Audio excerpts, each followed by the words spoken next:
My friends, we are getting so close to the greatest conjunction of your life, where Saturn and Neptune meet at that ignition point, 0 degrees Aries, on 2/20/2026. But if you are watching this anytime between now and March 2027, it is igniting your life and also the world in which you live in. You will be able to feel it internally and you will be able to see it externally out there in the world. We have got to talk about it today.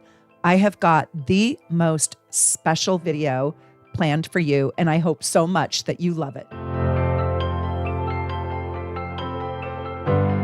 First, I have to ask you a very serious question, and that is, do you know what makes an evolutionary astrologer? That's my question. So what makes an astrologer choose to become an evolutionary astrologer? And the reason why I am telling you this is because today we're talking about the nodes. And the nodes are, I believe, the portal to your past life and your next lifetime. And I believe that the nodes are so critical, and that is a big piece of our evolutionary journey. So when you choose to be an evolutionary astrologer, and I hope you do, and I hope you're on that journey with me through my Athena Academy, where I teach you astrology and I teach you evolutionary astrology. But an evolutionary astrologer is focusing not just on the personality, not just the blueprint, not just the weather of a report, your natal report or your natal chart, but they're focusing on your soul's intention, and they're focusing on your journey in this lifetime, but your soul's journey across all lifetimes. And so we're really looking at the karmic history of your soul, the evolutionary direction of your soul, rather than just describing your personality traits or tendencies or what you look like. And there is a central emphasis on the lunar nodes, which we're going to talk about today. So today's video, we're going to talk about what this greatest conjunction of your life means when it's in relationship to your nodal axis. Yes, and it is very, very serious soul growth and soul work. And so the North Node, the South Node, and Pluto are primary indicators revealing your past lifetimes and your unconscious conditioning and the life lessons that your soul is actively, desperately trying to grow beyond in this lifetime. It's what you're trying to grasp and understand. And Pluto and the nodes show us the very evolution of your soul. And so astrology, when it is used in evolutionary terms, is a tool for conscious growth and choice.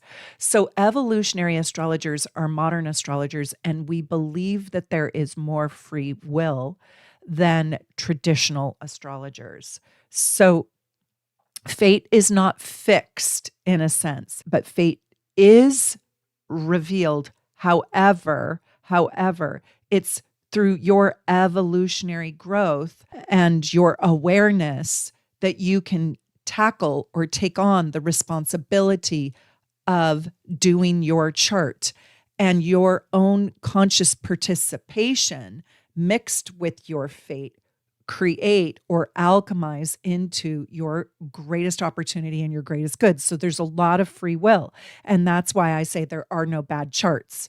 If you were a traditional astrologer or a Hellenistic astrologer from Babylonia, right, 4,000 years ago, you would say, oh, you're doomed.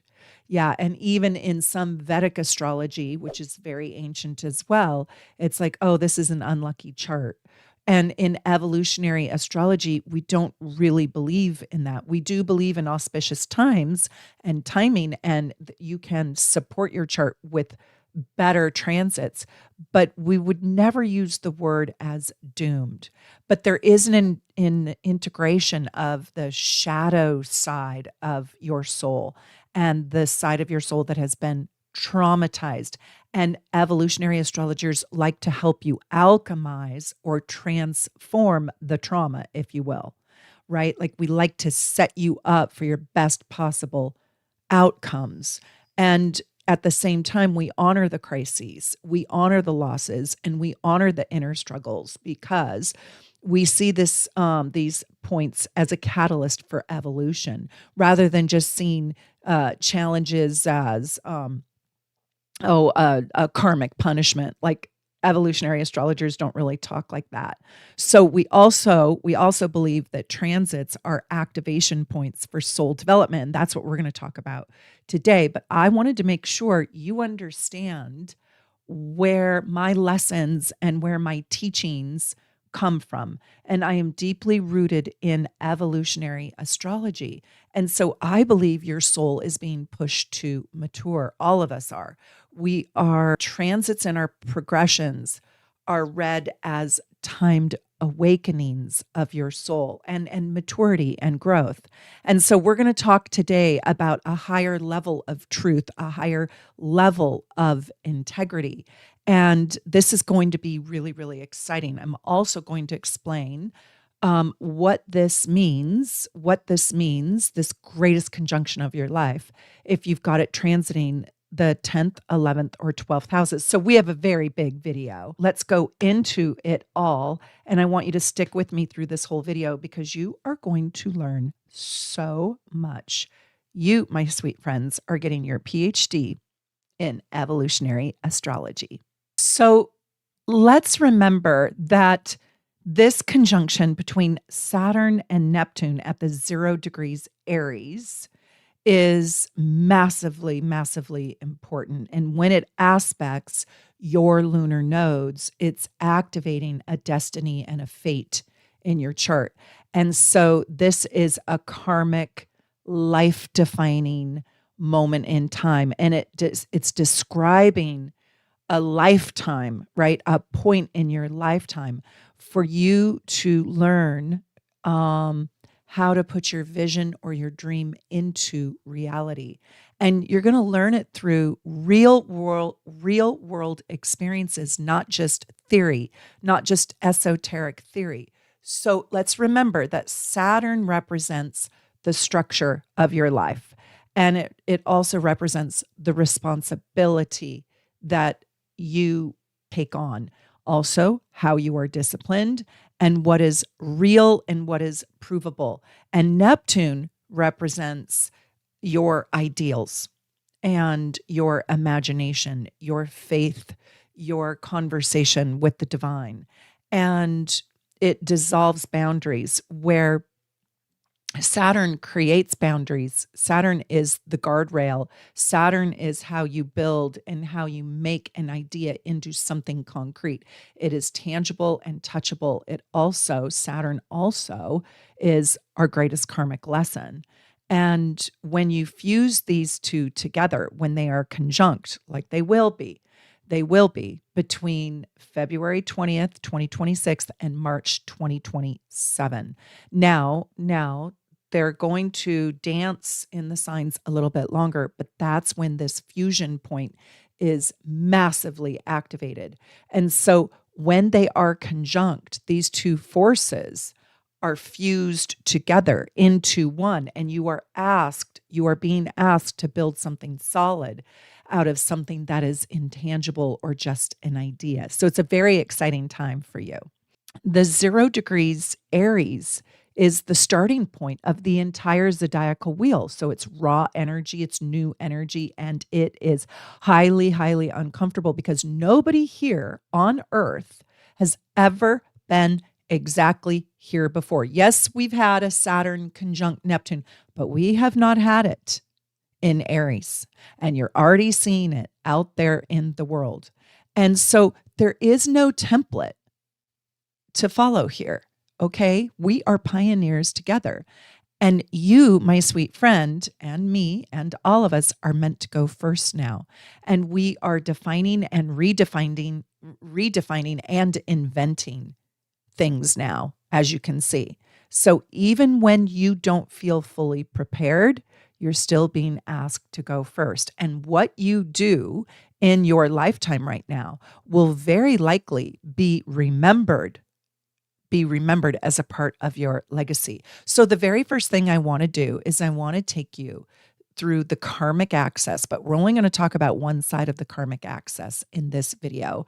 And then in my next video, we're going to talk about the other side of the karmic axis.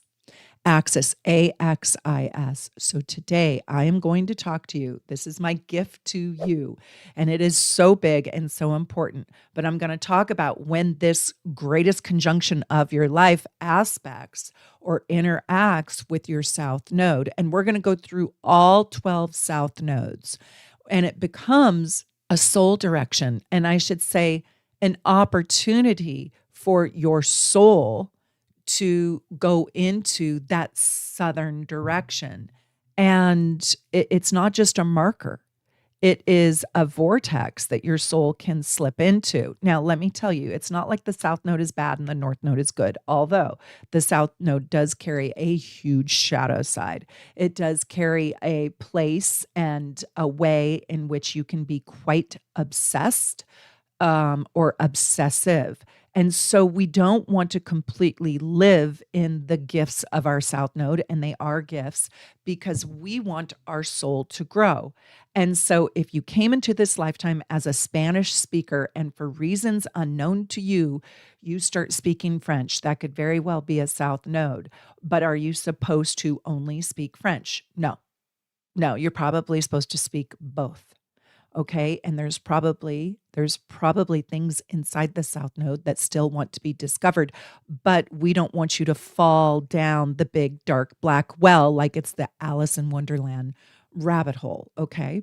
We're going to talk about what happens, what is getting activated with your south node, and what is the remedy against falling down into it and getting stuck into it. And then in my next video, I'm going to talk about the activation point for your north node. And your north node is also another remedy, but it really is the trajectory for which your soul wants to grow. And the south node comes very easily for you. Now, I have to give you a caveat, okay? And I have a lot of videos on the nodes if you want to go watch them. First, I have to say, I'm so sorry. I'm getting over a cold, sadly. So I don't sound perfect. And my energy isn't as fabulous as it usually feels. But one thing I want to say is that if you have planets on your south node, your sun, your Mercury, your Neptune, you cannot not do your south node. You have to integrate your south node into your chart. If you don't have any planets, if you don't have much interaction, if you have an unaspected south node, it's kind of encouraging you to step away from it. But if you've got planets on your south node, you need to figure out what the shadow side is of your south node and not do it. Probably because it was either done unto you or you did it unto yourself or unto someone else. Now, your south node, I'm just going to tell you right now, your south node is very, very important to understand in depth. And I am only in this video talking about this transit, this great transit of Saturn and Neptune coming together at 0 degrees Aries out there in the world, out there, I should say, in the universe. Okay. And it is going to interact. That great conjunction is going to interact with your south node. So I want you to go get your gorgeous natal chart. Hopefully you've got one from my shop. They are gorgeous. You will not find another one like this on the internet. I recommend that not only do you buy it, but you go get it laminated and you bring it to my YouTube channel every single Sunday at 9:30 a.m. Pacific time. So you can circle it and write on it with dry erase marker and interact with it. And we email it to you so you can print off 100 of them. But go get it laminated. Start working with it. What I want you to know is the north node looks like a horseshoe, like a fancy curly lowercase n. And the south node looks like a fancy n upside down, but like a bucket that you could put things into. So go figure out where your south node is, because that is the point that we're going to talk about first. Then I'm going to go through the rest of the houses. Let's talk about if your south node is in Aries. And if it is in Aries, that means, and if it is in Aries between 0 degrees Aries and 14 degrees Aries, that means this conjunction is going to cross over and touch your South Node. And I am telling you right now, you are standing at probably the most potent, the most loud, the most dynamic, the most profoundly powerful karmic ignition point. And what it's asking you, begging you, pleading with you is it's asking you to dissolve and restructure. At best, restructure, but most likely dissolve your old identity and the old wounds from your childhood or your past life. But where your old identity wants to dissolve completely, and it's asking you to sort of release who you've been so far in ways that has not helped you, so your soul can more courageously step into a truer, more independent, sovereign beginning. This is almost a rebirth, I will tell you. And it's like your past life and your early life may have a potency to it, or you may have built an identity out of a wound, let's say, or you might be living that wound. And right now you're being asked to be that truer version of yourself without the wound, if you will. Like, you are not the wound. If I can just share a personal story with you. So when I was working with this very profound astrologer at Oxford University, she chose me to do a little exercise with. And one of the biggest breakthroughs I had is she helped me understand that I, Meredith, was not actually responsible for, nor was I the original wound that I came from. She tried to show me that I am a completely separate person from the place and space of where I got my original wound from. And it was very hard for me to imagine myself without this wound, because this wound had defined so much of my identity.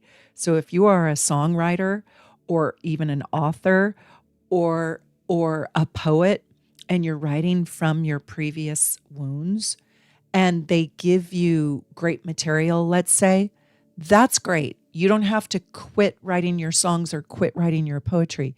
Just know that that's a place that you can dip into for material, but not necessarily the whole persona of who you are supposed to be in this lifetime, right? Like, you might be borrowing somebody else's wound that has been done unto you, but you are not that wound. Now, I'm going to spend a little bit more time on just this one, because this is probably the most potent out of all 12, out of all, I should say 24. I think this is even more profound than the North Node. Why? Because it's easy to slip into the skin of our South Node because we've already lived there. It's our comfort zone. It's the misery that we know. It's the problems that we know. And it is the obstacles that hopefully we have overcome. So it's the obstacle course that we already know. And so this can really feel like your identity is unraveling, where old ways of surviving, trying to manage getting independent from something, might have a feeling of urgency, but they no longer are going to work for you. So your survival mechanisms need to be redefined right now, but your new self has not yet fully formed. And so you can get exhausted. You can feel angry. You can feel confused. And I'm going to tell you right now, like the ego will, right, might dissolve right now. Your will be tested right now, forcing you to confront where you have been living in a fight mode rather than a true purpose. It's like, do I really want to take on that fight, or do I want to stand in my true purpose of love? I'm a pacifist. I believe in love. And my whole life is love and about love. So I understand that sometimes love and having your life be about love, you have to be willing to fight off people, right, who don't always stand in that same alignment with you. I do understand that. And I know you cannot know the dark without knowing the light. You cannot know love, right, without knowing what it means to hate. But I want to tell you that right now you have to pick your battles. And you will want to battle everything that doesn't feel like it's in alignment with what you value and or what you want to spend your time on. So I want to invite you right now to just slow your impulses down a little bit before you act. Choose consciously which battles you need to take up arms for, right? And fight. So it's like intention over reaction. And this allows courage to guide your courage and wisdom and faith, even to guide yourself back into your dream of how you want your life to look. So this is also inviting you to stop having to prove your self-worth and instead start welcoming who you truly are and who you were truly born to be. Yes, you are highly capable. Yes, you can probably take on all the fights, but you're not supposed to right now. And I think you could get baited and sucked into power trips. Okay, if you've got your South Node in Pisces right now, it's not as strong of an activation point, but I do want to say that right now, you run the risk with this activation point to avoid it all, to escape, to hide, or to surrender by avoiding, and even delaying acting courageously or fully showing up in your own life. And so I want you to know that the real remedy right now is to have a clear plan and embody that plan over choosing one more day of escaping. Like, set a clear goal for yourself with clear boundaries. Like, force yourself into decisive action and let courage right now become your spiritual practice rather than just escapism. Okay, let's talk about the South Node in Aquarius. Now, the South Node in Aquarius with this great conjunction is in an aspect called a sextile. And this is a little bit more easier energy to work with, but there is a temptation to slip into emotional detachment because the world is so chaotic and so busy that it's just easier to check out rather than tackle it all. And I also want to tell you that you have an intellectual superiority, if you will, but not holding that over the heads of others or hiding, if you will, behind your intellectual superiority, because you are very, very bright. You were born bright. And even though you might know what to do or know what you want to do, sometimes these people can detach, right, and not even take action. So I just want to invite you to step into courage. This whole activation point is about being courageous. And so because you are so smart, take those smart ideas, innovate, help lift up others inside your community, be a safe harbor for others, rather than staying detached and, I don't really want to busy my life up more or bother myself. No, figure out where you can make deep impact for yourself and for the world, and activate the personal presence. Like when you really show up and you really, I'm going to tell you right now, most people don't know how you feel about them. Most people feel like you don't really want to be involved. You don't really like a bunch of people. You don't really get emotionally honest about your feelings. You don't really bring that vulnerable, warm connection into other people's lives because you assume they already know or there's no need to tell. But so don't get sucked down into more detachment because you assume people know. They don't know.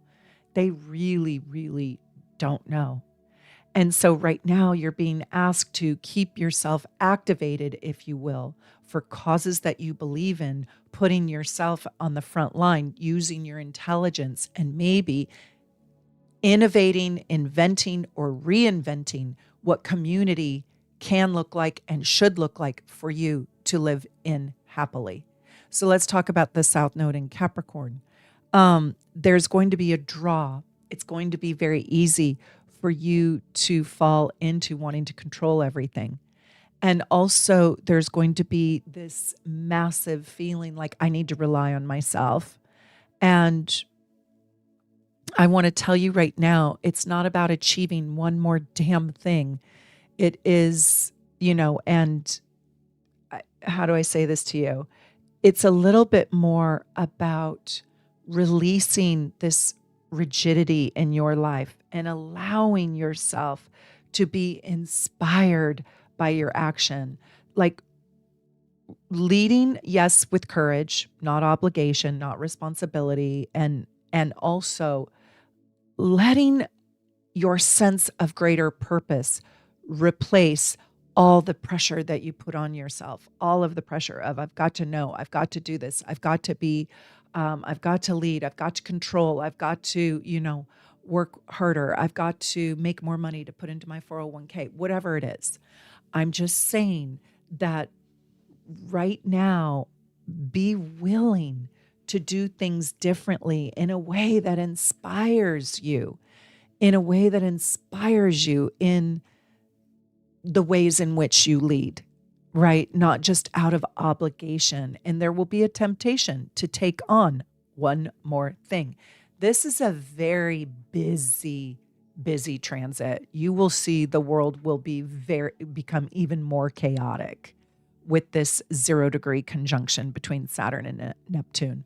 So I'm just telling you to put a little bit more inspiration into the dreams that you want, not just making more money, not just golden handcuffs will lead me to one day, someday I'll be able to do my dream. No, start doing your dream and building it right this minute. I also want to say that for Capricorns, this is a square aspect. And so this is going to be very challenging.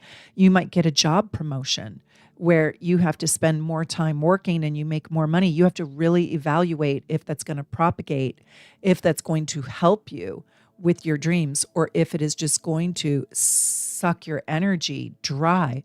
So there is a challenging aspect around your fate, your destiny. Who have I been and who do I want to be? And we're going to talk about the North Node in my next video. But Cancer is your North Node. And so there you can find additional remedies inside Cancerian energy. But this is very challenging if you've got your South Node in Capricorn. Leave me a comment. I want you to leave me a comment and tell me if you can already feel this energy. You might be oblivious. You might not know how this is going to completely pan out yet because it hasn't happened quite yet, but we are on the precipice of it happening. Now, great things can happen when you really embrace your North Node and when you do your South Node in a very highly conscious, healthy way. So yes, you're working hard at building your dream, but you're not overworking out of guilt and shame, and you're not over identifying with I am my job. You are not your job. You do your job. You are not your job. Okay, Sagittarius. If you've got your South Node in Sagittarius, you have probably been indoctrinated into a belief system, and then you've probably rearranged that belief system to align with your soul today. Depending how old you are, if you're 36 years old, you may have left the indoctrinated belief system. And that's a belief system around your politics, around your gender, around sex, around money, around faith and religion, right? So you may have already redefined all of those aspects compared to how you were born and how you were conditioned in your early childhood. And so they've probably been readjusted if you're older than 36. Let me know if you're a Sagittarius South Node and how your belief system has been changed or rearranged from the one in which you were born into, right? There's a bit of a rebellion here because Sagittarius South Nodes usually outgrow their childhoods, the rules and regulations from their childhood. So there's going to be a comfort around keeping your belief system exactly the way in which it is right now. And that turns into dogma without really stepping out and maybe looking at life through the lens of other people. And so it can be really tempting right now for you to just rely on all of the truths that you have come to believe in up to now as if they are certainty.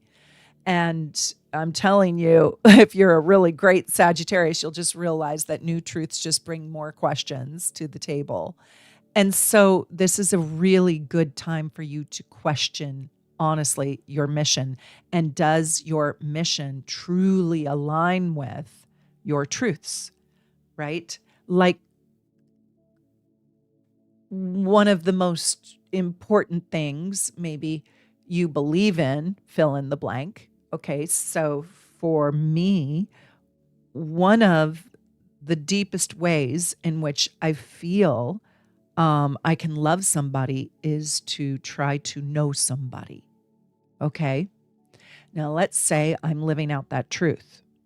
Well, in this transit, I am going to realize that that truth may need to be altered, or that truth isn't where I'm going to find the ultimate answers for the benefit of my life. Now, it doesn't mean I have to discard that truth, but there might be a bigger truth that is presented to me that forces me to pivot. Why pivot? Because this is a mutable sign. And so the question of who am I really? Who am I really? Is coming into the spotlight, existence. Who am I really? Who am I really being right now? Am I living my truth? Am I bullshitting? Am I full of just dogma? And can I articulate my truth, at least to myself? You've got to be able to articulate your truth to yourself. This is a little bit of an easier aspect because it's trine, but I will tell you, it can be quite loud. But if you get it, if you really embrace this aspect, it can become so powerful and it can set up your life in such a beneficial way. So trade certainty for like just being present and let your lived experiences and your previous courageous, actions and your humility refine or start to refine your wisdom into new truths that will propel your life into greater meaning and happiness. Okay, if you have your South Node in Scorpio, the one thing about this aspect is the Aries, right? The 0-degree Aries ruler is Mars, and so is your South Node. So this is a real fighter aspect, survival mode, power. And I'm going to tell you that there's going to be a part of your destiny, if you will, that's going to show you where you're leaking your power and where you're too powerful, or where you're too emotionally intense or enraged, so much so that you cannot be productive. Also, I'm going to tell you that you're going to probably see that if you stay entangled in your past trauma or your past pain, you won't grow. You won't grow. So learning to forgive right now and to embrace that tranquility is important. Now, sometimes we mistake having these great survival instincts for strength, where you could just come across as guarded and protected and not letting anybody in. And it's really about control. And so you're going to face destined lessons right now around, where am I overly controlling? And really, I guess you're going to have opportunities where you could really reevaluate, how can you release the need to dominate other people, dominate anything you have control over, and guard against, right? And so I'm going to tell you that there is, I think, more power that comes from understanding myself and my wounds than the power I get from the wound. And you're wondering, Meredith, what kind of power do you get from the wound? Oh, you get people to feel sorry for you. You get extra love. You get enablement, right? You get people wanting to assist you and help you. You get people who maybe want to give you money or free rent or a new car, or, right? There are benefits from being wounded. And so what's interesting is, if you can, but you might get a lot of attention. Answer me this. Do you know somebody in your life that benefits from all the wounds that they have? I do. It's exhausting. I'm absolutely exhausted trying to help them. And because nothing ever seems to work, you really can't heal that person's wound for them. And if this is about yourself, this is a healing, taking your energy and pouring it into healing your previous wounds. Now, listen to me. This might also be something, if you're a fairly healthy South Node in Scorpio, this might be about you forgiving other people and you releasing the pain that other people have caused you in your life. This is very deep placement. Using your energy to assist in the healing process for yourself, for others, and for the world is the benefit here. Like becoming, like a warrior. And if you're a woman, a warrior goddess like Athena, right? To help others who are traumatized, being a safe harbor for others, where you just hold their pain with them. I mean, that can also really happen if you do this South Node well. Let's talk about the South Node in the shadow side a little bit for Libra. And we always look at the shadow side a little bit. And the reason why we do that is because the South Node is where we've been hurt or wounded ourselves or traumatized. And so it's very important. This one is so important because this is an opposition to that Aries conjunction at the 0 degrees. And if you have your South Node in Libra, that means you have your North Node in Aries. And we're going to talk about the North Node in the next video. But if your North Node is on this great conjunction, this is just so dynamic. And this has the potential to offer you an opportunity to open up a whole new chapter to your destiny. So there's going to be a pull. There's going to be a push-pull with this. But the South Node, let's just talk about it, is because they don't always work together. You know, my North Node oftentimes gets eclipsed, and my South Node is really loud. It's really loud because it's in a giant stellium, and it's in a prominent place in the chart. And so we don't always just do both at the same time equally as well. No, one can be really wobbly and the other can be quite masterful. If your North Node is on your sun, you might do it a lot better than somebody else whose North Node is not on their sun. Right now, your relationships are going to come into question, and there's going to be a gravitational pull to stay in old relationship patterns. And I am inviting you, I am begging you to redefine the archetypes that you are playing out inside your relationship to get into a more powerful, independent, or authentic placement within your own self, or place within the relationship. So becoming more independent, becoming more powerful, not needing to compromise, not needing the external validation that you get from your relationship. Even, I might even suggest that life might encourage you to separate a little bit, to stand alone, and to self-define. You are not your partner, okay? If you are Lauren Sanchez, that does not mean you are Jeff Bezos. Right now, if you are Melinda Gates, she divorced him, but you are not Bill Gates, and you are not what Bill Gates created. You are your own person. So honor your connection and your relationships, but without abandoning yourself, and choose yourself. How do you want to lead? How can you define your life separate from your partner? But also, if the connection is lovely and if it supports you, staying in it. So let your relationships help you recalibrate who you want to be in the world. Let your relationships support who you want to be. And if you're with somebody who is jealous or mean or wants to diminish your light, you really need to rethink if you want to be in that particular relationship still.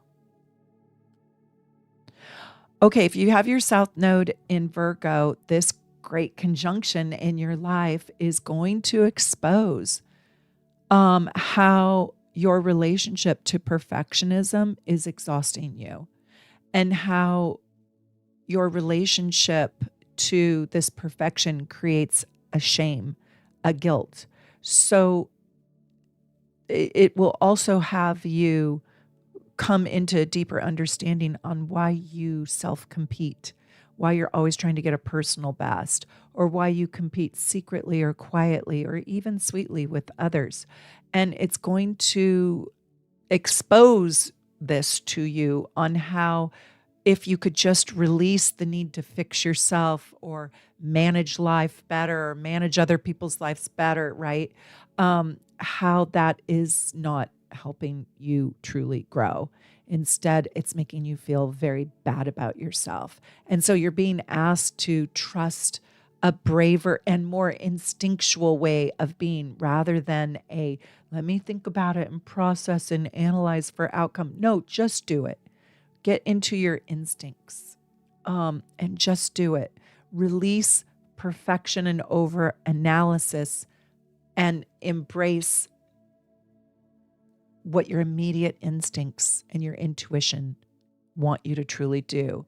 And I would say, do a very bold, imperfect act. Like, start practicing making really good mistakes and step into faith, having faith in yourself. You've got you, and you are lucky to have you. Do you have this aspect? Let me know. Let me know. I should have mentioned this before, but I wanted to tell you guys, I should have mentioned this back at Libra, but I wanted to tell you guys that one of my very, very, very favorite reports in my shop is called the Love Report. And the reason why I like it is it does not sugarcoat. And it talks about the pain and the pitfalls and the lessons that each of you and your love bring to the relationship. And it is so deep, and it is so profound, and it is just so good. I don't write it, but I bought the license and I sell it at Shop Soul Navigation. And if you're looking at, okay, what next report do I want to get so I can really understand myself inside my relationships and I can understand my partner, the Love Report is so darn good. Now you can also get it. You can also get it in the Lovers package if you want to buy the whole package, and then you get their natal chart and your gorgeous natal chart. And that is an awesome package. That's our number one selling package, to tell you the truth. But the Love Report, what I love about it is I like knowing how my partner sees me, and then I also like reading and I like sharing with my partner how I perceive them. And it helps me understand all the different aspects that the two of us have, the aspects that are easy and the aspects that are hard. But if you really want to know, like, how do I make my partner feel? What does my partner probably think about me? And if you want to understand it like at that soul level, oh my gosh, the Love Report is so good. So if you're thinking about, I really want to learn astrology in a more deep and profound way, the Love Report is so good. And you can get it at shopsoulnavigation.com. Let's talk about Leo. If you have your South Node in Leo, these are the portals and the gateways that are going to work with your creativity and also your heart, your authentic self, and your vitality. And so this is a trine. So this is a little bit of an easier flow, but I just want to tell you that you probably are being asked to ignite a new creative identity. So long as you don't confuse your authentic vitality and radiance, right? The thing that literally lights you up, the creative thing that really lights you up, for just needing recognition, right? So don't sell out. Do not sell out. So if you get offered, I don't know, a gig that just doesn't feel quite right and it's not in alignment with what you believe in, do not sell out. This is a time for radical authenticity. You've absolutely got to lead your life the next year, not from the spotlight, but from what lights your heart on fire. Let joy and courage and the creative truth really guide you into building this next dream chapter. Okay, let's talk about the shadow side a little bit for the South Node in Cancer. Now, this is also a square, and so this is going to require probably a little bit more courage.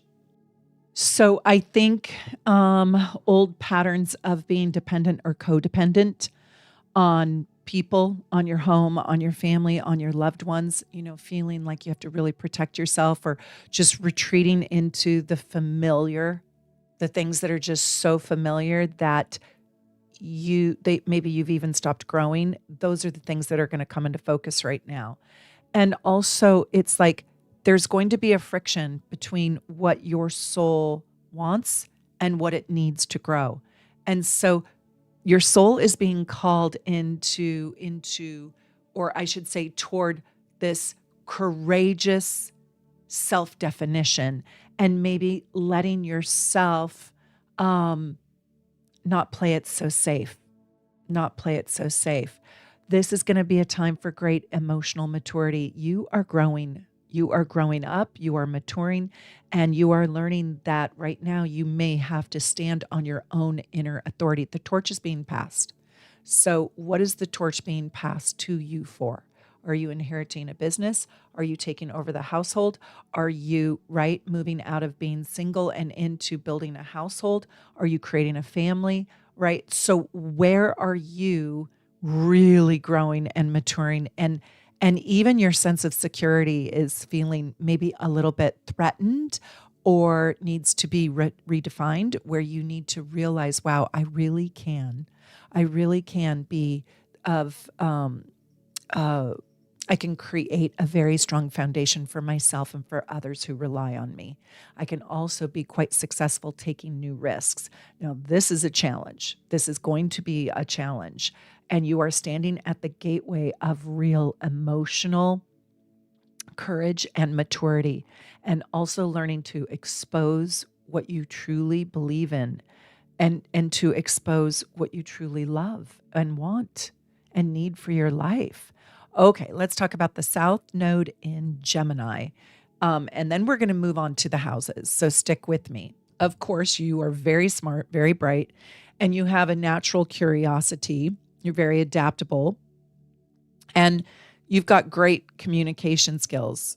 And these great communication skills are from your past life and your early childhood, and they have supported you. But I'm going to tell you right now, you are going to be asked to build something out of all of the ideas that you have, and not just scatter your passions about, but try to focus long enough that you can take that courage from that Aries, right? This is another sextile. So really focus deeply on something new and grow it from your mind. I really want you to focus your voice on a commitment. Say it out loud to yourself, write it down, have you done my new moon ritual? You need to find the video that says, do this on every new moon. And this is kind of the same exercise I want you to do. Commit to a message that you share with the divine creator, God, and let yourself be really clear and courageous, and embody the new thing that you will be learning or are learning.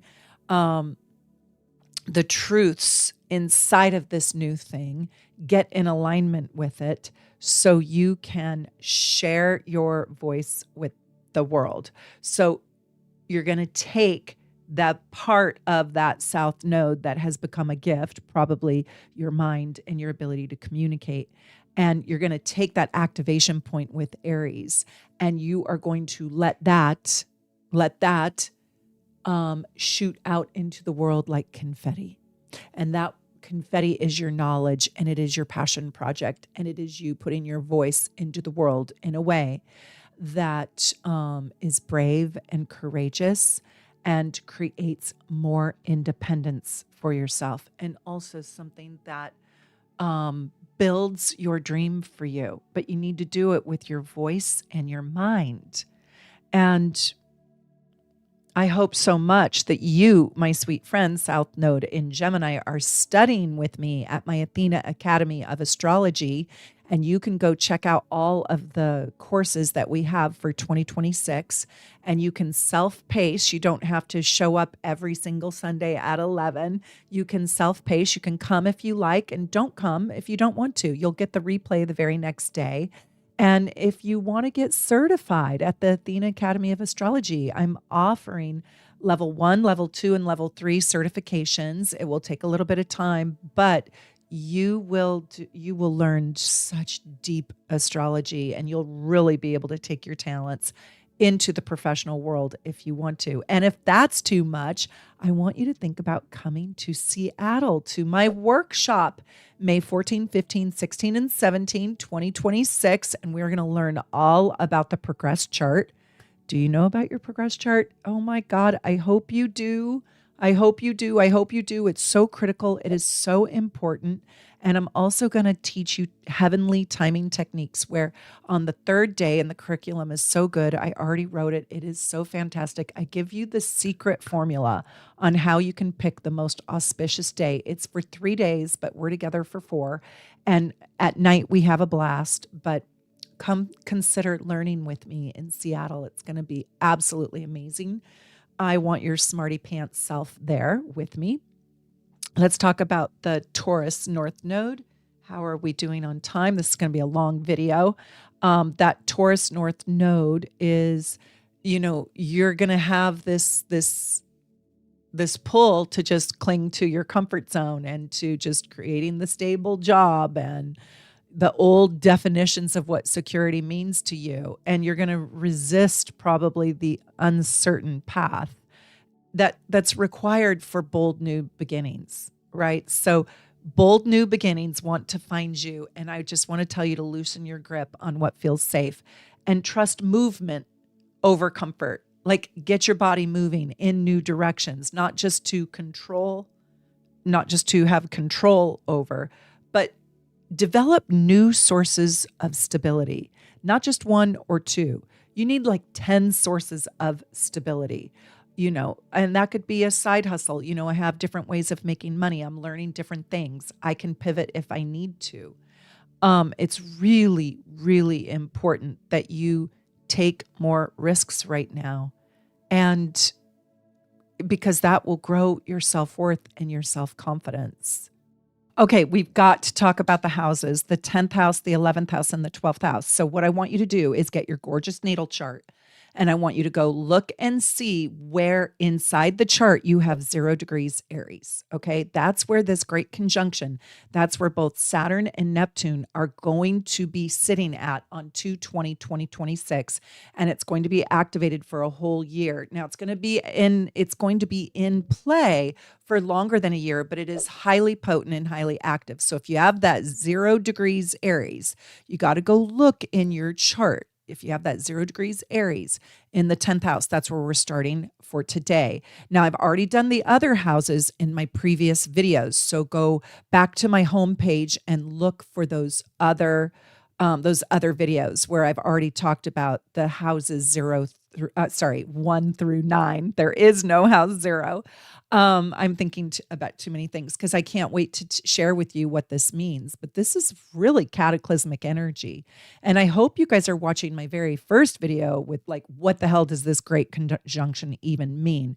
And I didn't want to be repetitive, so I'm not going to repeat myself in this video around what does it even mean, because I talked like 90 minutes about what it means. And then I talked about what it means based on your planets. So what does it mean for if this is interacting with your sun, your Mercury, your moon? So please go watch that video. And then what does this mean for the different signs? And then we just did the South Node. And next week I will do the North Node, because the North Node is where your soul really wants to grow. However, wherever this is happening, this is where there is the greatest change coming up for 2026, all the way to March 2027. And so if you have this great conjunction happening, that's 0 degrees to 14, because these two planets, Saturn and Neptune, are going to be dancing together within an orb, right within a certain amount of degrees. They're going to separate and come back together and separate and come back together. But it's between 0 and 14 degrees of Aries in your gorgeous natal chart. Doesn't matter if you have a planet there or don't have a planet there. If you do have a planet on that conjunction point, I want you to go watch my video where I talk about this great conjunction in aspect to those planets. But in this part of my video, it doesn't matter if you have a planet or don't have a planet.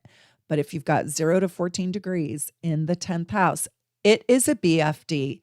This is so big. I mean, this is a giant jumbo jack. I mean, this is huge.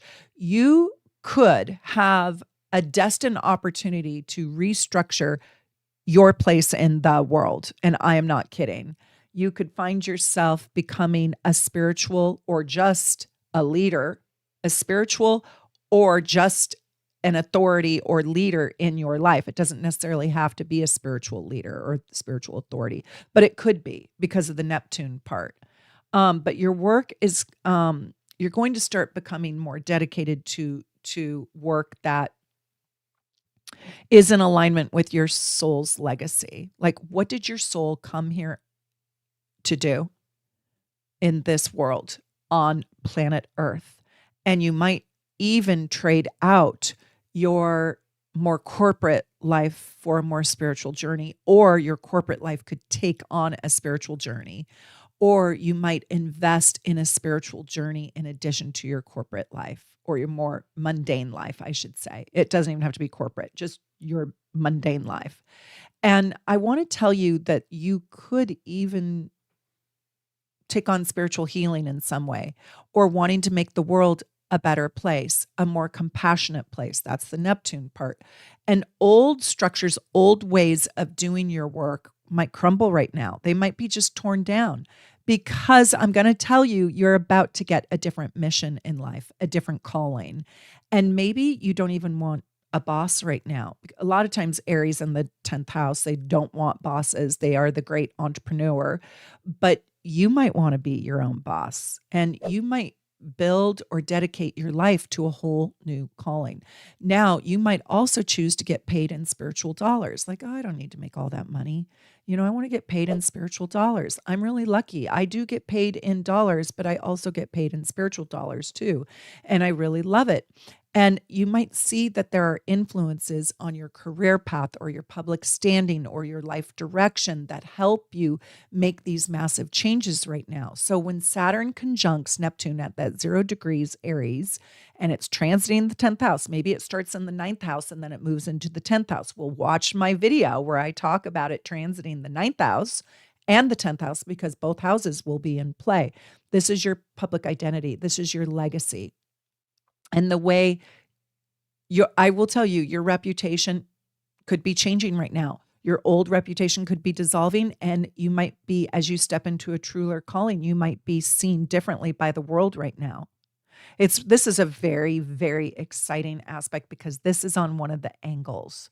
And the angles are so important. They are so critical. They are the lifelines in the chart, and they are really, really profound.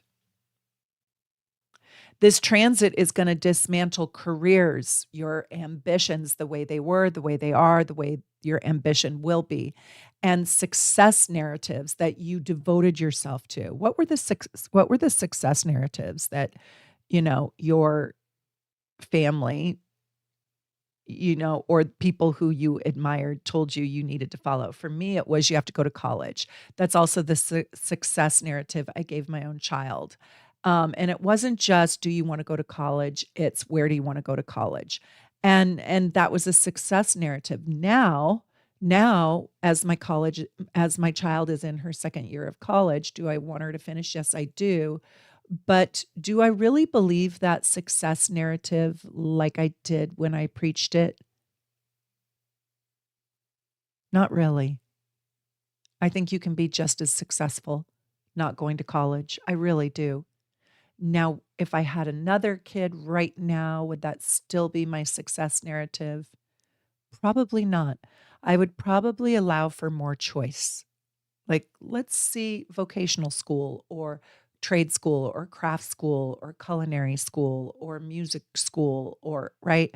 Or no school and become an intern or shadow somebody or just go straight into whatever lights you up. I'm more about living authentically now. But I was told a success story and then that's what I gave. I hope that it doesn't set her back in any way. I don't think it will. But I'm just saying, like, this is a great moment in time where your success narrative might change and alter. And I'm just being honest with you guys. I like to be very real and even give real life examples of how these energies can show up. I don't know. I think we learn through sharing. And that's why I want to invite you to please share with us about your experiences, or if you feel this coming on, how you can see it, how you can see this transit arriving in your 10th house. Also, I really want to tell you guys that I don't know why, but my videos just are not getting pushed out. So would you please like and subscribe and share this video, even if you share it with yourself? Just click on share and send it to yourself so you can finish watching it later or give it to somebody who you feel might need it. I would be so grateful. I just think astrology can be such a great tool for people to grow compassion, empathy, and love for self and others. And I really appreciate you being on this journey with me. So let's keep going. Neptune is going to sort of blur or dismantle old titles that used to be important to you or old roles that used to play in society, revealing where prestige really kind of doesn't matter that much. And also try to show you where you've been overly addicted to being good or responsible, or where you've had so many goals, right? And it's not that you're not going to be prestigious or goal oriented. It's just that the goals might change. and illusions around what you believed in around your goals and what success meant. So my question to you right now, it's an honest question. Um, whether you have this placement or don't have this placement, but let me know if you will have Aries transiting here. What is success for you? How do you define success? Will you please put that in the comments so other people can know? And if you wouldn't mind sharing, what is an illusion that you had around success, right? Like, I will just tell you, I didn't grow up rich. Big surprise. I didn't grow up rich. And for a good portion of my life, I was actually poor. We lived in a trailer um, in the middle of nowhere on next to an Indian reservation in Tucson, Arizona, on the border of Mexico. And we were pretty poor. And we definitely were not rich. But I will tell you, I never knew that. I never knew I wasn't rich. I never knew I was poor. I never knew it was a question. I didn't know it was a question. I didn't know it was a thing. I didn't know that there was hierarchy. I didn't know that there was hierarchical order. I didn't know that you were better if you were rich and you were worse if you were poor. Those things were not taught to me. By the way, I don't believe that. I'm just telling you that's what society then tried to teach me later in life. And I was like, huh? What? So, what illusions, for good or for bad, were you raised with? Because those illusions could be changing at this time. You could be getting a real reality check around, oh, wow, I never knew that, right? And Saturn is going to ask you to become the authentic leader. So, what are you really good at? Are you leading? Let's say you're really good at making pasta. Are you teaching other people how to make pasta? Are you writing the family cookbook around pasta, right? Are you a leader in what you're good at? Because this is a time when you might be asked to step into real authentic leadership that is going to help or will grow what you will be remembered for. This is a bold professional rebirth opportunity for you, where you're no longer meant to follow a path simply because it comes with success. You're meant to initiate your own definition of what success is. So, what is success? That's an honest question. Please answer it. And this conjunction is teaching that your vocation, your calling, your work, whatever that may be, has to have meaning. It absolutely has got to have meaning in it. And I want to tell this quick little story about, so my husband and I just went to the Willamette Valley in Oregon. Wow, is that ever a magical place? It's basically the forest. And we stayed with his cousin and his cousin's wife, and they are just absolutely the most delightful people on the planet. And they were teaching us about life on 10 acres.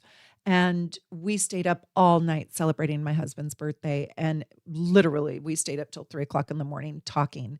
And they're building a glamping site and they have an Airbnb, and we stayed in that. And, anyways, the trees are not redwoods, but they might as well be. They're so huge. And they cut their own firewood, and they were dog breeders for a while, Australian shepherds. And a couple of the puppies were returned to them. So now they have 5 dogs that they didn't mean to have because they got some that were returned. And I fell in love with those dogs. Anyways, what I'm telling you is that he has a marketing company, but she like runs this land like a pioneer. Wow. She's got a wood chipper. She's got a giant barn. She has a recording studio for her son, which is a trailer. She has a glamping site. She is building landscaping like you can't believe. She has strawberry patches. She cuts down the trees, or the trees that fall down, she cuts into firewood. She brings in the firewood. When I asked her, where do we take the garbage to? She said, oh God, you don't. Like, I have to drive the garbage down past the Christmas tree farm, which is their next door neighbors, down the valley, down. And the garbage guy picks that up on Sundays. I'm like, or Mondays. I'm like, what the hell? Oh my God, I would never want to take out my garbage. Anyways, it is her calling, And I asked her, did you know you were built for this kind of life? She said, no, I grew up like a snow skier in Park City, Utah, in a Mormon community. I had no idea. And they have 5 grown children, and that has been her life. And it has so much value in it and so much meaning. And we had the tour of all of her passion projects. So you don't have to work to create something that is important, is of meaning, or is of value. And when I mean work, I mean go to an office. She works her butt off. She is so strong. She is up at the crack of dawn. She has farmer's hours, and she calls herself a flower farmer. It's so cute. And she makes beautiful wreaths for the front doors. Anyways, I'm going to have her make me one. And I just wanted to say, like, your calling, that's a spiritual passion project. And I think she'll be forever remembered for making this magical place in the Willamette Valley. And I had not envy, like negative, boiling envy, but I had envy around, gosh, I wish I could do all that. I can't do those things. Like, it is very laborious. And I love my life here, but I definitely don't live on 10 acres with like a plantation of forest. And the Christmas tree farm next door just is so adorable. And they cut their Christmas trees, I guess, with consciousness. Anyways, I just was enchanted seeing someone else's life that is so dramatic from my life. And one of the things I discovered, sorry about this tangent, is I told my husband, I said, wow, when I went to the French Riviera with you, I wanted to move to the French Riviera. When I go to New York City, I've got to live in New York City. When I live here in our home, I never want to leave. When I go to the Willamette Valley, I just like, okay, I want to be a flower farmer too, right? When I go to Walla Walla wine country, I'm like, really, we have to go home? I just want to open up a vineyard. And I said, what is my problem? And he goes, it's really beautiful. You're happy wherever you are. And I loved that. I loved that. So I wanted to say that if your life is filled with happiness, do not be fearful of this change. And also know that these changes could, while they're very potent out there in the world socially, we're seeing the world on its head, upside down and inside out. Um, it might be subtle. It might be an alignment that just feels fulfilling to you, but it is trying to grow you, and it is trying to teach you something beautiful about you. And it is trying to awaken you to the possibilities of the greatness of your life, especially in the 10th house. And so if you felt uncertain before, or if you feel uncertain about the direction of your life right now, it's okay. Be in the uncertainty, because it will be revealed to you. And you are meant to draw in new callings, new legacy building activities. And in its higher expression, I'm going to tell you that your calling is going to replace climbing the corporate ladder or climbing the ladder. And leadership replaces just performing for the external world, or getting that success, that climbing that success ladder. And I'm going to tell you, your journey with this in the 10th house is more about purpose than it is about measured success. So you could leave or redefine or rework a career that no longer fits you. Like, do you want to be a flower farmer? She is so cute. I'm going to put pictures of our trip on her farm. It's not really a farm. On her land. I'm like, we're living on the land. I'm going to put pictures on Instagram if you guys want to go look. It was really, really beautiful. And it was so nature. My beautiful black boots are covered in mud. I don't care. Anyways, Saturn's going to demand honesty around your calling, your career, how you spend your time. And Neptune is going to dissolve the illusions of success. And Aries is going to say, we need to change this now. So you're going to probably pivot. You could start a new business. You could change your industry. You could really step into leadership. You could reshape your role so it reflects who you truly are. And you might need to have to relocate, but your status could shift, but your fulfillment is going to increase. So I also think you're going to step into visibility with integrity. So you're going to redefine what image you want to present, because you're going to want to present more of an authentic image. And I think you're going to get an invitation to lead, to become an authority, to become a teacher, to become a leader in some way, to become an entrepreneur, to become a public figure. Are you running for office for anything? That could be this. Are you running for, I don't know, president of the PTA, or, your kid's Girl Scout troop, or, the Boy Scout troop, or, some government position or community position? I'm going to tell you, you're going to become really grounded in your expertise. So your reputation right now is going to grow because it's rooted in truth. And you're also going to redefine burnout, right? And how you've been disillusioned around success so much that you've created burnout. So you're going to need to rebuild a new kind of sustainable structure. And so right now, I just want to tell you, like, the core lesson of this transit is, what are you known for? And does it reflect who you actually are? That's the question. That's the honest question. Will you answer that? Comment for engagement, like, subscribe. Please join the channel. Oh my gosh, please join the channel. It helps me hire my editor. Isn't he amazing? His name is Jorge. I absolutely love him. He does such great work. And the membership helps me pay for his work, and he deserves it. I also want to tell you guys that you should get, if you want to know about aspects and how they affect you, I have this pretty affordable report in my shop, shopsoulnavigation.com, and it's called your 365 year forecast.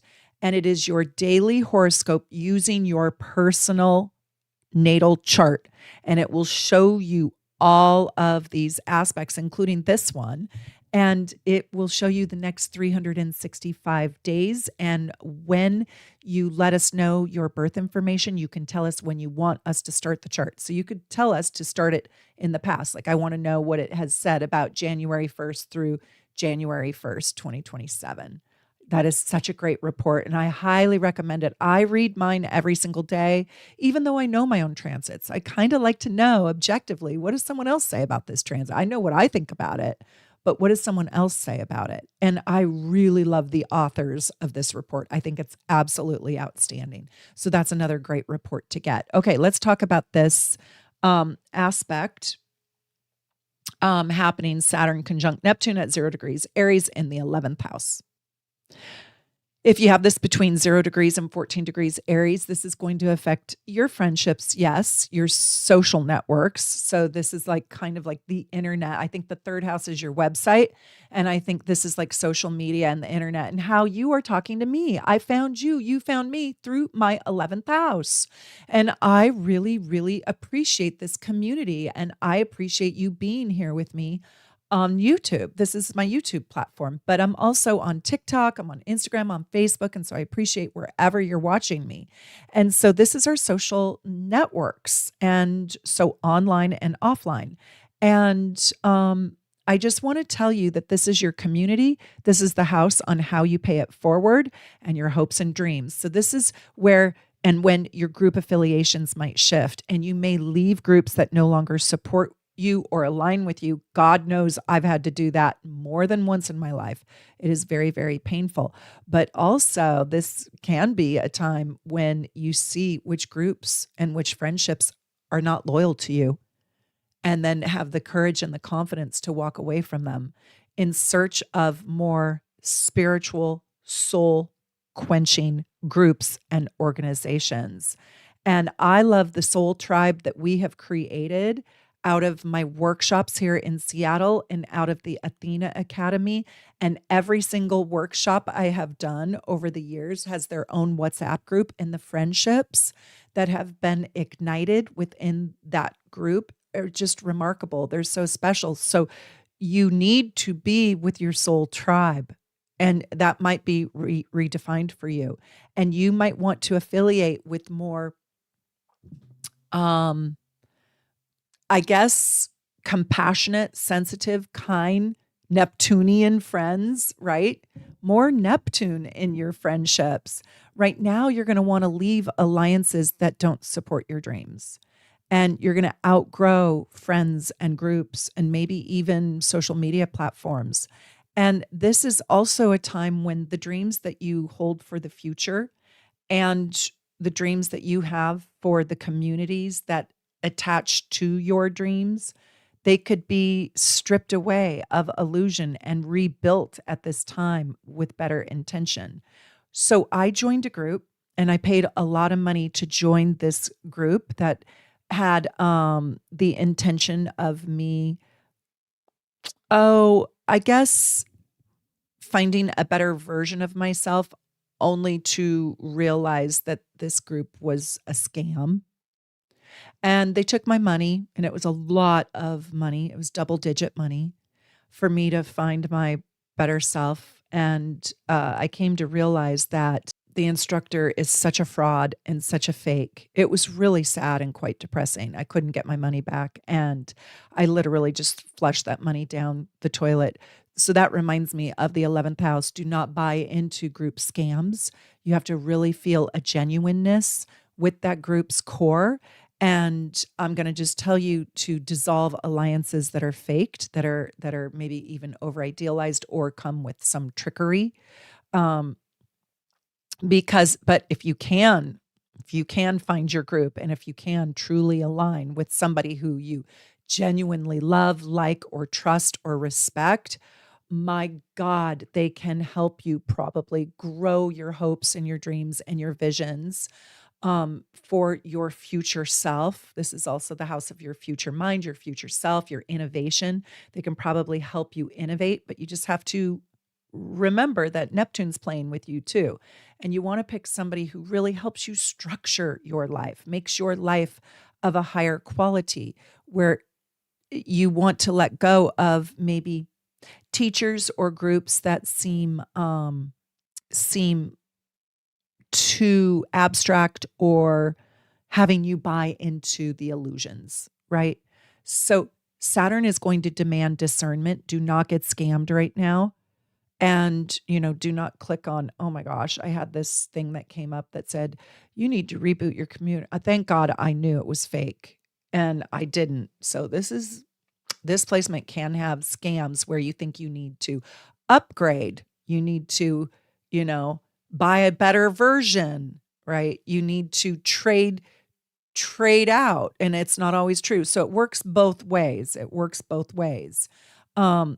But I want to tell you, in the bigger picture, there is a new social and visionary identity that wants to be born in you, and rooted in this courageous newfound independence within collective spaces. So find other bold risk takers like yourself that have integrity and that operate with a program that wants to pay it forward to other people. Like I want to share my knowledge with you. That's why I built the Athena Academy of Astrology. I wanted to create a place where now I have more than 2,000 videos on my YouTube channel, and I'm growing it every single week. We'll have another 50 this year. And more than that, if you join and become a member, I do members only videos. So we have those in addition. But what I'm saying is where do you want to put your light into the world and pay it forward? So your gifts and talents and skills that you can share with community to make life better or improve. So you're being asked to claim your individuality while you participate with the collective, kind of like what I'm doing right now with you.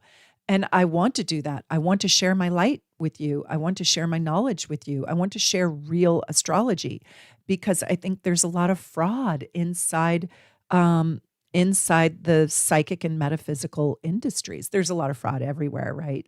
But I really want you to understand deeper and more truthful astrology. So your friendships, your networks, your groups, your organizations, and the causes that you attach to right now have got to be aligned with your values.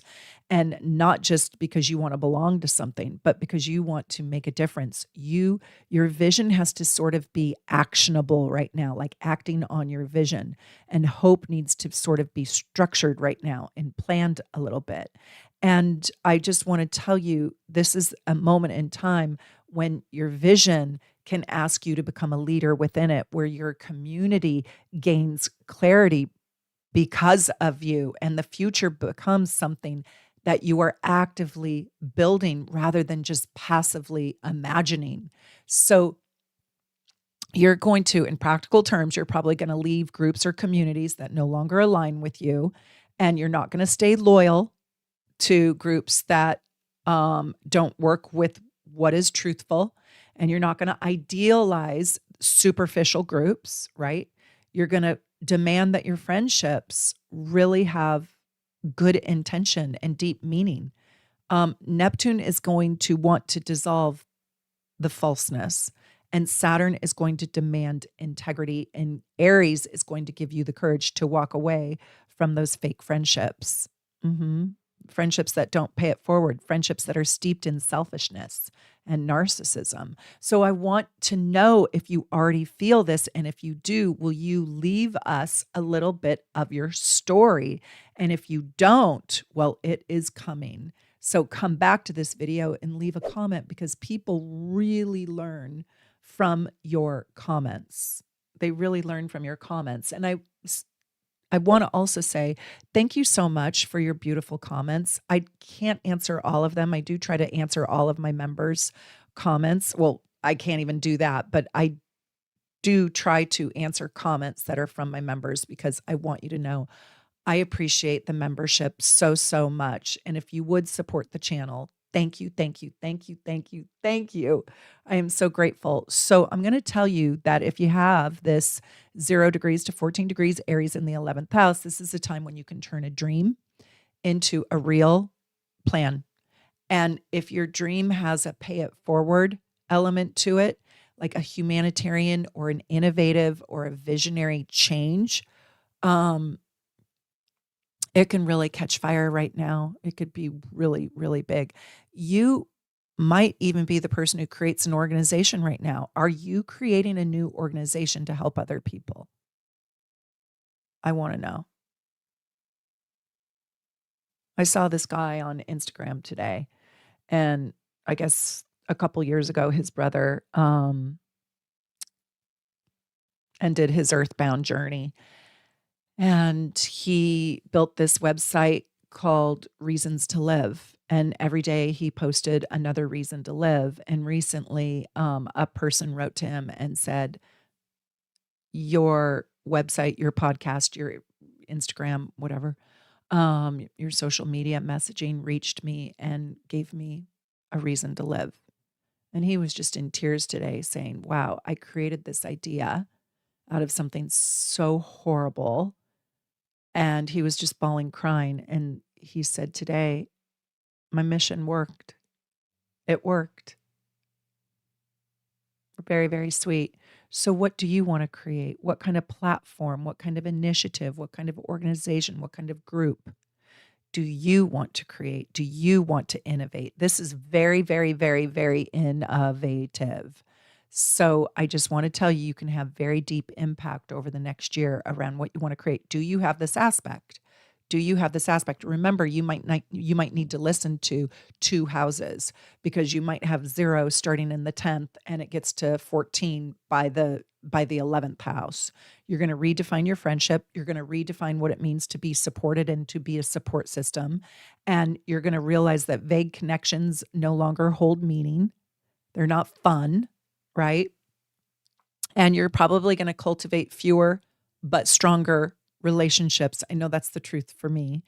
And friends that show up, friends that collaborate, friends that want to grow with you, not just squash you because you're going to outgrow them, right? Have you experienced that? Like, oh, now that I'm learning astrology, my friends, they no longer ask me any questions about me. Yeah.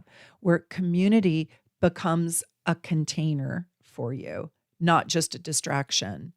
And I would say that the core lesson of this transit is not about fitting in, it's about leading and leaning forward. Yes, going forward. Do not look back. I just want to say I absolutely love having you on this journey with me.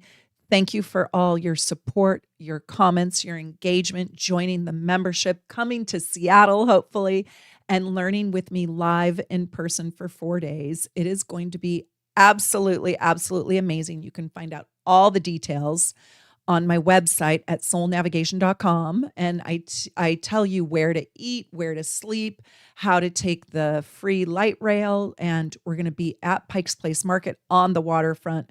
And I have all of our activities planned out. It is going to be amazing. We are going to have dinner at this place called the Center of the Universe in Fremont, in Seattle.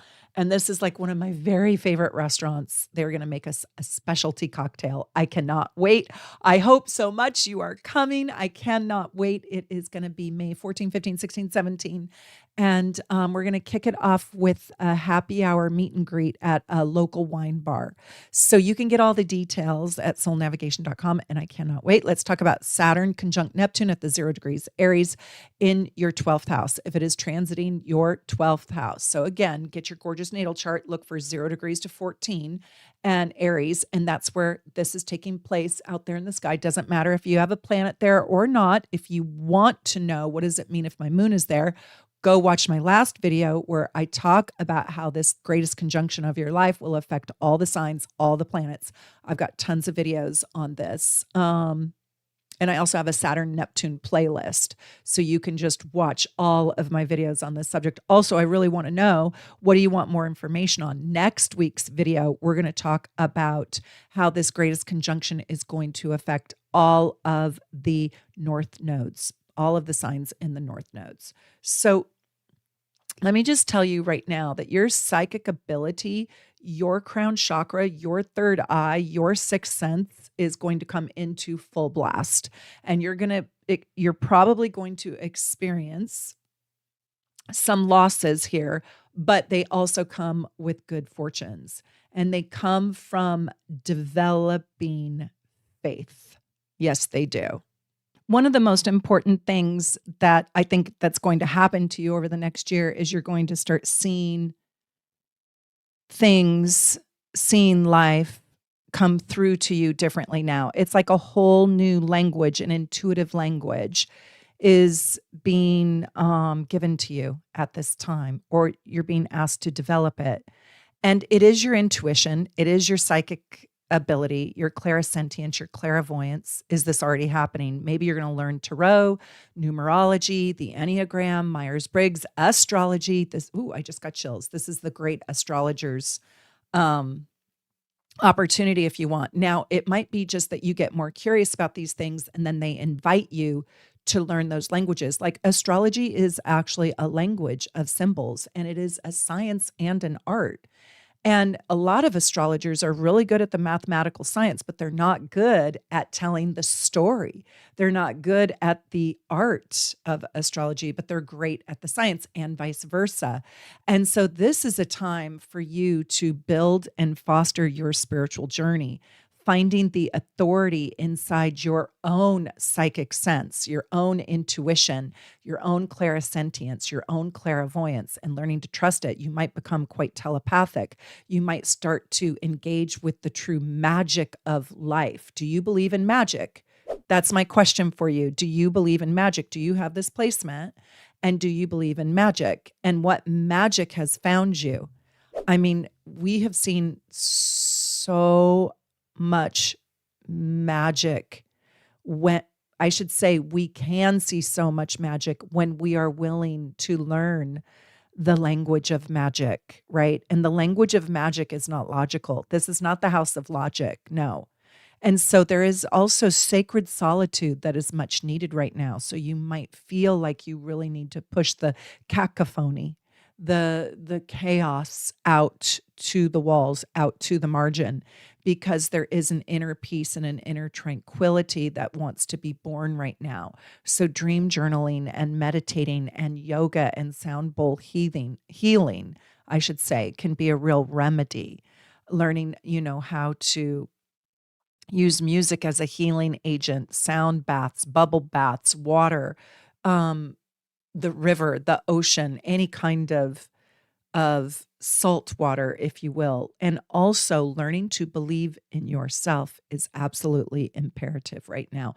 Not giving your power away, dissolving false gods, false attachments, false friends. You are the mystic, right? Like, maybe sell all your belongings and live only in intangible love, right? That's the mystic. Mastering the intangible world, losing your ego in a way where you shed the ego desires, the ego needs, the ego attachments. So losing your ego, losing some of your belongings, downsizing, purging, right? And seeing that authority is full of illusions, right? Are you living off the grid or not? I want to know, what does your life look like if you have this placement? What does your life look like? And do you already see the magic, or are you hoping to see the magic?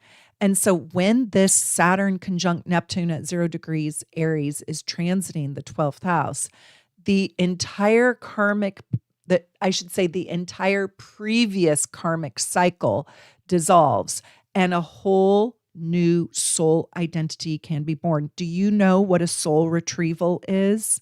That's when little pieces of yourself, right, get stuck inside of experiences, past experiences, and you need to retrieve those pieces of your soul that were taken or stolen or sold off in some way.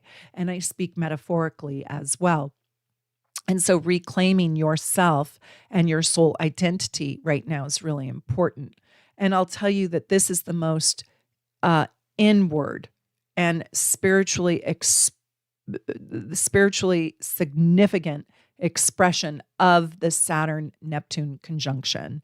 So Neptune dissolves the unconscious patterns, the karmic residue that lives inside of you, your addiction to escapism, if you have those addictions, and identities formed inside of trauma, wounds, and survival, rather than your identities born in truth. So the identity born out of the truth wants to be the thing that emerges right now. And so this is very esoteric, and this is very this is the dream state of your life. And so it's not as concrete as some of the other placements, but Saturn wants to bring a containment to your intuition and wants to bring accountability. And I agree with that, because there are so many people that deliver, say, bad news or hard news looking at tarot or looking at astrology, and they're not always responsible or ethical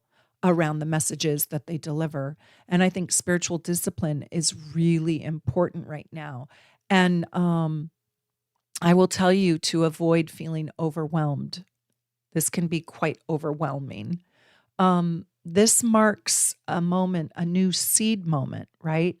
Of a new soul story, and one that requires conscious solitude and courageous inner leadership, and even radical self-honesty is happening right now. Shedding what your ego was attached to get in true alignment with who your essence truly is.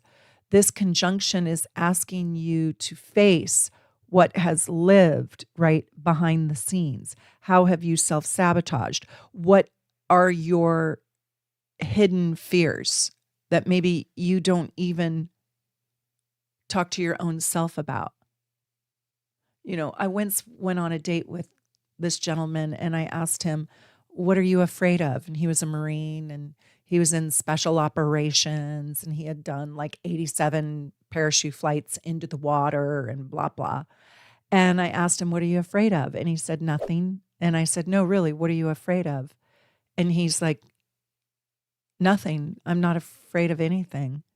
And I said, come on, you're a human being. You have to be afraid of something. He's like, no, I live with no fears. Okay. After knowing him for 7 years or so, that's not true. That's not true. You live in fear of your children not liking you. You live in fear of your family's disappointment in you, right? They might not be, flying in a plane or riding a motorcycle or something like that. But your fears you can be deeply out of touch with what you're actually afraid of. And it's funny and it's ironic. Those things came to be true. Those things came into fruition. And that's how I knew he was afraid of those very things, because they actually happened. And it was horrible. And I don't blame him. But this is a time for you to take inventory and get in touch with your unconscious fears. And why? So you can operate your life in a way in which your fears do not manifest. But if you are not in touch with what you're deathly afraid of, you cannot manifest a life that protects you from those very fears or supports you. So also, I'll tell you, this is a time when you can get in touch with your unconscious grief. What are you so sad about? What is so painful? This is also a time where you can really step out of being the martyr. Like, don't martyr your identity and your life away. You're no longer meant to disappear into other people's problems, fix other people, help other people heal, or numb out because life is so overwhelming, or live from a place of your unresolved past. No, this is a time for radical forgiveness right now. Forgiveness for yourself, the removal of shame, the removal of blame. Okay, let's talk about that. And would you be so kind and generous and tell me what your relationship is to blame, to the concept of blame? Do you blame others? Did somebody else hurt you and you blame them for your life having gone awry? An ex? Somebody who has wounded you? Now, people who live in blame oftentimes feel really, really justified for their blame. They feel really justified. I look at Brian Koberger and the murders and the way the different families have handled losing a child, which I can't even imagine. I don't even know what I would do. But one of those families lives with a forgiveness, and I really admire that family. I don't know if I could be that person, but I really admire it. I think they're very evolved souls. And so I just want you to think about your relationship to blame, because this is a time when that will resurface and you will have an opportunity to do blame differently. And the way in which you heal is going to be developed out of a pattern that has some structure to it. So it has some ritual attached to it, structured ritual, either prayer or, writing, or some sort of dedication. So I want to also tell you that solitude right now wants to be redone in your life. There's a new beginning around solitude, and taking solitude that becomes purposeful rather than just isolating and shutting the world out and numbing out. And at its highest expression, I think this marks a moment when spiritual wisdom and maturity takes root and replaces escapism and inner authority. Like, I know who I am. I know who I am. Like, I am unflappable in who I am. Replaces sort of unconscious sacrifice of your energy, or just replaces the energy where you're just always seeking and you never find an answer. So there's a new identity now that quietly emerges. It emerges, and you might not even be aware of what is happening until a year from now, until you can see it in in the past.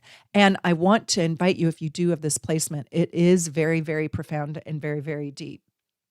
And so I really recommend that you get a reading, that you get an astrological reading with either myself or someone on my team. I have Stacy and Connie Joe, and both of them are absolutely wonderful. So you can just click on book a reading at soulnavigation.com if you want to do a deeper dive into your own placements.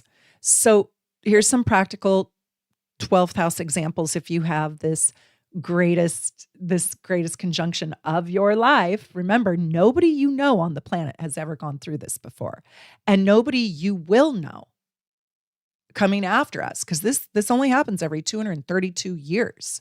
So nobody you know will ever go through this again. So this is it, my friends. You are pioneering. You are blazing the trails with me and with everybody on the planet. So let's blaze good trails. So you are being asked to consciously end self-sabotaging patterns. You might not even know how you self-sabotage. So I'm going to tell you right now, maybe ask a friend, how do I self-sabotage? What do I do that self-sabotages myself? What am I doing? It's, someone realizes that they've been repeating their behaviors that undermine their own soul's growth. And it can come through avoidance or addiction or numbing out or chronic self-doubt or being too busy or focusing on the wrong things or living in martyrdom or erasing yourself, right? So Neptune wants to dissolve the denial, and Saturn wants to demand the responsibility, taking responsibility for yourself. And Aries says, let's do this today. Yeah. And so you might enter therapy or recovery or disciplined spiritual practice of some sort. But the focus isn't punishment. It actually turns into the liberation of your soul, and the evolution of your soul can grow. And healing becomes intentional through the power of forgiveness and gratitude, moving away from your subconscious sabotage, right? And it's very intentional and very purposeful. So choosing solitude at this time for healing instead of for isolating. And a person might feel called to withdraw, right? But it's a time not of depression or escape. It's a time for inward reflection, to be with myself. I want to ask you this question. Do you enjoy your own company? That is very much this. And so Saturn creates a structure. Neptune creates inner reflection. So how can you build into your life a pattern or a routine that invites you into internal reflection?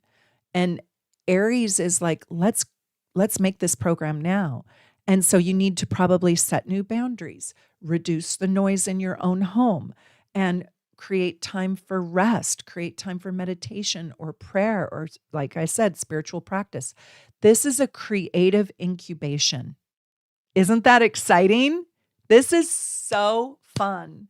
And I'm so excited to be on the last house. And now you have all the houses. And if you have planets in these different houses, go watch my video on the houses in which you have planets in, because those planets are being activated with this Aries. So solitude at this time can become sacred preparation for something much greater than yourself, not just loneliness. Don't feel lonely that you lost 5 friends this year. Feel that you are being prepared for a sacred relationship to yourself and the divine. I also want to tell you that you are releasing a karmic identity that has run its course. And like let's imagine someone has become aware that they lived maybe as the great savior of others, or the invisible person, right? Or I've been the emotional vessel or container for other people. Neptune says, let's dissolve this old role that you used to play. And Saturn says, let's give it closure. Let's bury this archetype, Meredith. This no longer is serving you. And Aries says, let's initiate a rebirth and let's have you step into a new archetypal role that benefits you. And a lot of times I see the archetype of the prostitute. Carolyn Miss says we all have 4 major archetypes in us, and one of us is the prostitute. So where do you sell out? No longer. You are no longer going to sell out.